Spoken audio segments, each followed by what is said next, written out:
ఎందుకు అంటే మన సంస్కృతిలో ఒక భాగమైనటువంటి గోరెంటాకు ఆషాఢం ఈ కాపుల పండుగని మర్చిపోతున్న మన సాంప్రదాయాన్ని ఈరోజు తీసుకొచ్చి మొదలుపెట్టి మళ్ళీ ఓల్డ్ ఈజ్ గోల్డ్ అంటారు కదా, అట్లానే ఇప్పుడు మొదలుపెట్టినటువంటి కార్యక్రమాన్ని ఇంత పెద్ద ఎత్తున విజయవంతం చేయడానికి చేసిన మీ అందరికీ హృదయపూర్వక ధన్యవాదాలు.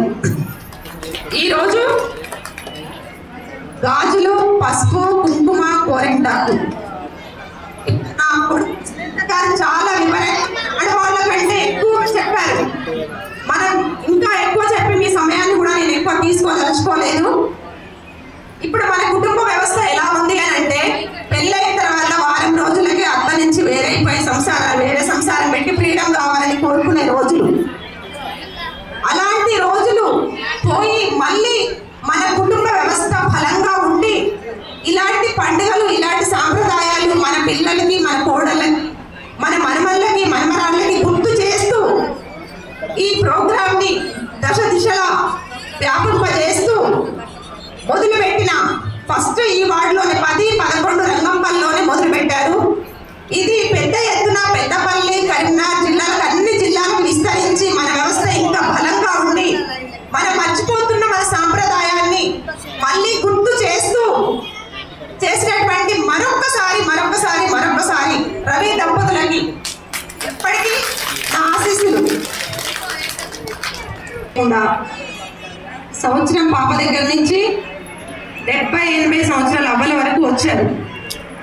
అంటే దేనికోసం? గోరెంటాకు, పసుపు, కుంకుమ మొన్న మాట్లాడుకున్నాము. దీనికోసం మహిళలు ఎక్కడికి ఎంత దూరమైనా వెళ్తాము అని. అట్లానే మన పెద్దవాళ్ళు ఎవరైతే ఉన్నారో, నేను రవి విద్యో కమిషన్ ఈ ప్రోగ్రాం మీరు ఏర్పాటు చేసేందుకు నిన్ను కన్నా మీ అమ్మ, మా అత్త ఇక్కడే ఉన్నారు. అమ్మ మీరు కూడా ఒక్కసారి స్టేజ్ మీదకి రావాలని కోరుకుంటున్నా అమ్మ. ఎందుకు అంటే తమ్ముడు ఇంత పెద్ద ఎత్తున ఈ ప్రోగ్రాం చేసిండ్రు, మీరు కూడా అందరికీ తెలియ సన్మానం కాదు, అమ్మకి సన్మానం జరగాలి.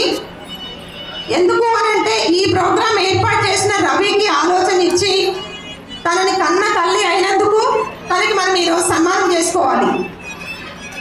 మీరు ఒక్కటే ఈ విషయం నేను ఒక్కటే చెప్పదలుచుకున్నా ఈ వేదిక మీద. ఏదో మనం చేస్తున్నాము, రవణ పిలిచిండు, స్వరూపక పిలిచింది, మనకు వచ్చినప్పుడు గాజులు, పసుపు, కుంకుమ, గోరెంటాకు తీసుకుంటున్న